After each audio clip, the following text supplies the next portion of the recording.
La esclavitud es una de las páginas más oscuras de la historia de la humanidad y, al mismo tiempo, algo que fue común durante el 99% de la historia.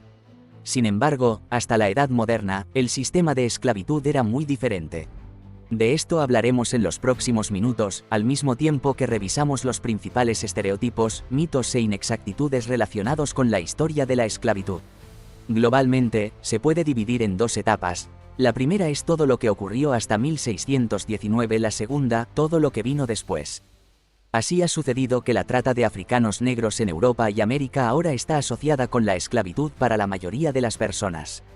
En realidad, las raíces del fenómeno son mucho más profundas, y en la primera etapa, que duró milenios, a nadie le importaba el color de la piel. Es imposible rastrear con precisión la fecha de inicio del proceso por razones obvias.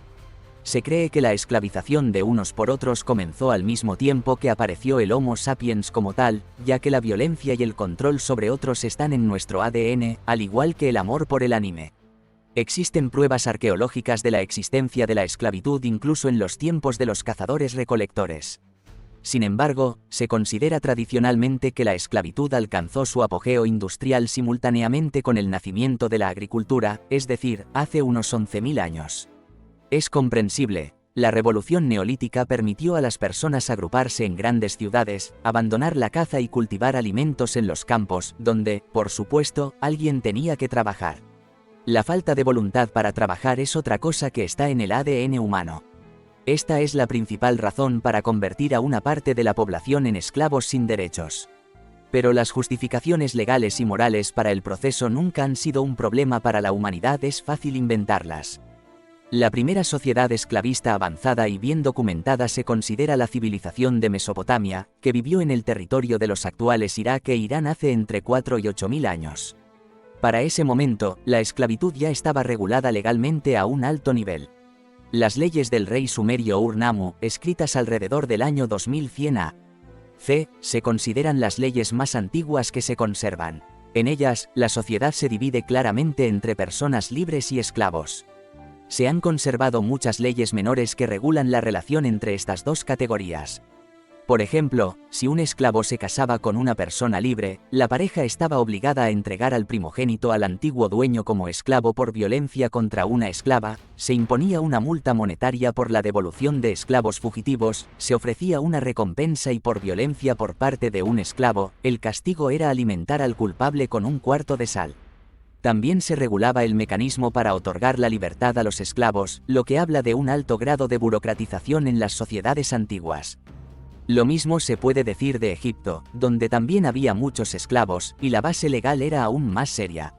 Se regulaba la lista de trabajos a los que se podía obligar a los esclavos, y también se prohibían completamente los mercados de compraventa. Todas las transacciones relacionadas con esclavos eran controladas por el gobierno. Además, no se prohibía a los esclavos poseer propiedades, y legalmente eran considerados los miembros más jóvenes de la familia del propietario. Recientemente, los científicos tienden a pensar que la escala de la esclavitud en el antiguo Egipto fue exagerada por los académicos que vivieron durante la época de la esclavitud en los Estados Unidos. Hoy en día, ya nadie cree que las grandes pirámides fueron construidas por esclavos.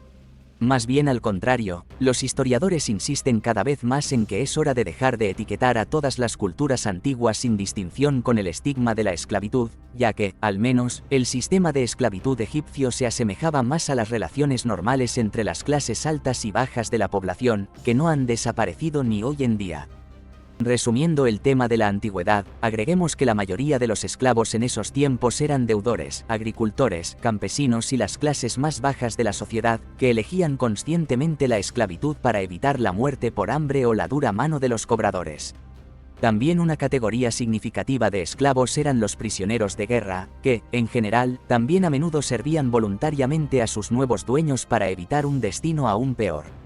La siguiente y quizás la etapa más famosa en la historia de la esclavitud fueron la antigua Grecia y Roma. Se cree que estas civilizaciones tomaron completamente el mecanismo de esclavitud de los sumerios y por otro lado, de ellos, la esclavitud se trasladó hacia el interior de Asia y llegó a los chinos. En Asia Oriental, los primeros registros sobre esclavos aparecen solo en el siglo I a.C., durante el reinado de la dinastía Qin. Así que esta región del planeta de repente puede jactarse de ser una de las más humanitarias. En cuanto a Grecia y Roma, aquí la esclavitud se convirtió por primera vez en la historia en el motor de la economía. Durante el reinado de Pericles en el siglo v.a.c., el 35% de la población de Atenas eran esclavos. Los legendarios Platón y Aristóteles consideraban la esclavitud una parte integral de cualquier comunidad civilizada y un proceso totalmente natural. Tanto es así que incluso la Biblia aprueba la esclavitud, tanto el Antiguo como el Nuevo Testamento, aunque piden a los dueños que no castiguen demasiado a sus esclavos. Pero hay un par de matices: no se debe comparar la esclavitud moderna y cruel con lo que ocurrió en la antigua Grecia y Roma. El proceso de aceptación de un esclavo en la familia, por ejemplo, en Grecia, casi no se diferenciaba del proceso ceremonial para los recién nacidos. Se consideraba de buen gusto tener un esclavo doméstico que amaba a su familia y, de facto, era miembro de ella. De hecho, la palabra moderna pedagogo se refiere a un esclavo doméstico que enseñaba a los niños, y no tenía una connotación despectiva, ni siquiera en la antigüedad. Los esclavos en toda Grecia y Roma a menudo eran enterrados directamente en las tumbas familiares.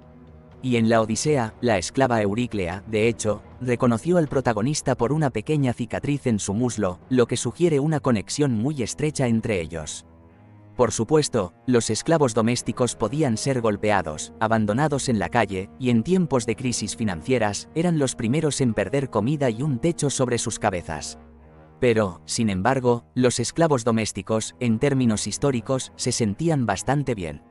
Los que realmente lo pasaban mal eran los esclavos agrícolas e industriales. Estas dos categorías de trabajadores se consideraban material desechable, con una tasa de mortalidad en torno al 50%.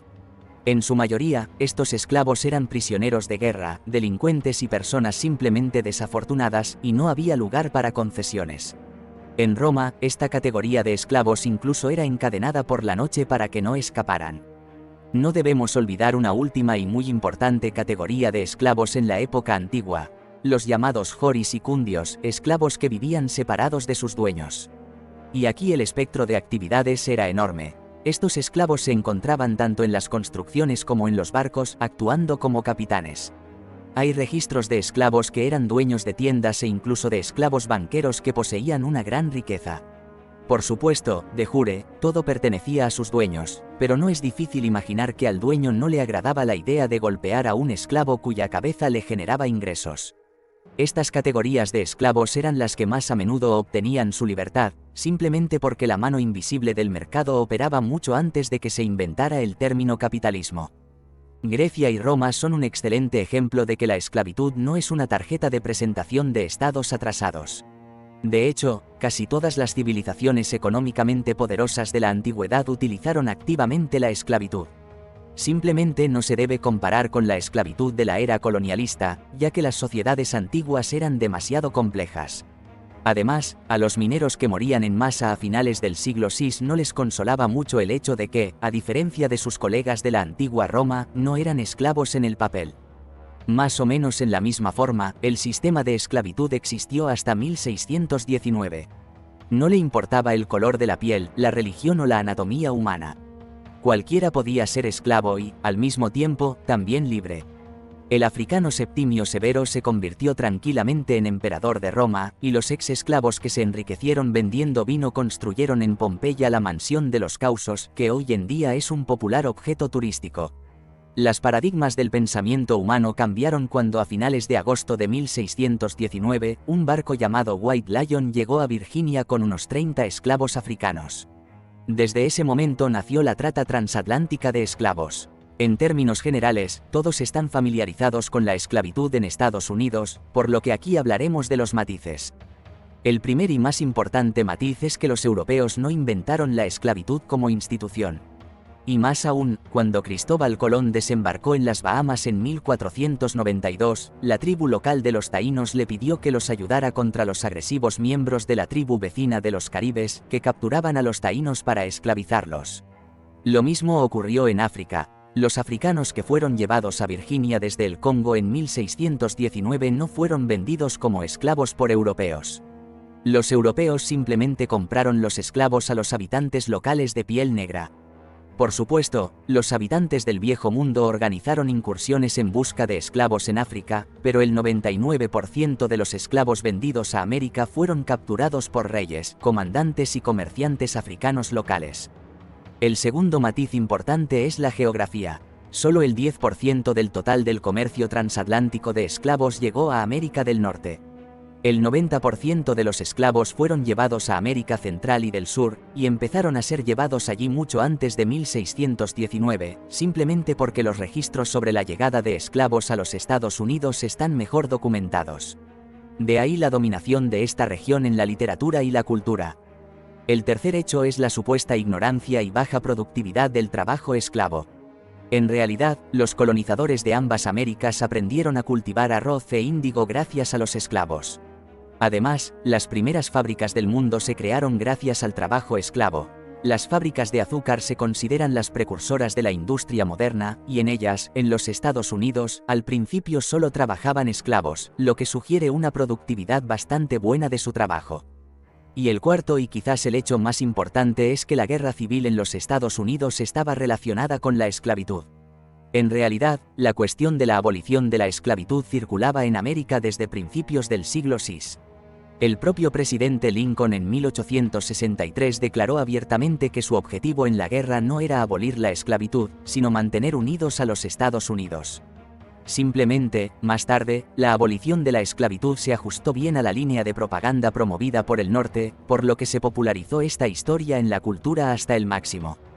Ahora se considera que hemos derrotado la esclavitud. Por ironía, a pesar de todo lo que intenta mostrar Netflix, fueron los blancos quienes encabezaron la abolición de la esclavitud. Sin embargo, decir que la historia está terminada no es del todo correcto. En la actualidad, alrededor de 40 millones de personas en el planeta todavía son esclavas. Y el estatus legal de las personas que trabajan de salario en salario, al borde del hambre, tampoco ha evolucionado mucho desde la esclavitud, como nos gustaría. Así que este capítulo de la historia humana está